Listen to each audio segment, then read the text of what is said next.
மக்கா, அதாவது தென் மாவட்டங்களில் உயிரோடு இருக்கிறவங்களுக்கு தான் பாதுகாப்பு இல்லைன்னு பார்த்தா தஞ்சாவூர் பக்கமெல்லாம் இறந்தும் நிம்மதி இருக்க மாட்டேங்கியா.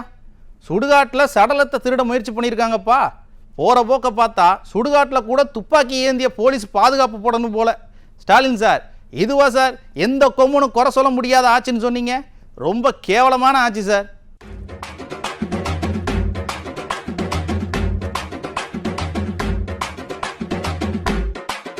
தஞ்சாவூர் மாவட்டம் வந்தநல்லூர் பக்கம் அரசரடி கிராமத்தில் 12 வயசு பெண் குழந்தை பாவம் உடம்பு சரியில்லாமல் இறந்து போச்சுங்க.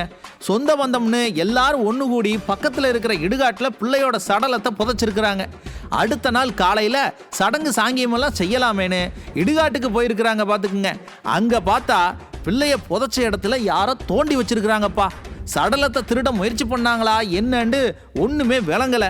அப்புறம் காவல்துறை தாசில்தாரை எல்லாம் கூட்டியாந்து மேலே தோண்டும் போது தான் உள்ள சடலம் இருந்திருக்கு. திரும்ப மண்ணை போட்டு புதைச்சிட்டு சடங்கு செஞ்சுட்டு போயிருக்கிறாங்கப்பா. இந்த விவகாரத்தில் என்ன சந்தேகம்னா, சடலத்தை திருடுற முயற்சி எதுவும் நடந்ததா, உடல் உறுப்புகளை திருடுற முயற்சி பண்ணியிருப்பாங்களா, இல்லை மாந்திரிகம் அந்த மாதிரி எதுவும் கும்பல் சுத்துதான்னு மக்கள் பலவிதமாக பேசிக்கிறாங்க. ஆனால் ஒன்று மட்டும் உண்மைப்பா, இந்த ஆட்சியில் சடலத்துக்கு கூட பாதுகாப்பு இல்லை மக்களே.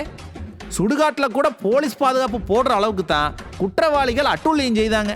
இந்த கொடுமைக்கெல்லாம் எப்போதான் விடிவு காலம் பிறக்குமோ தெரியல.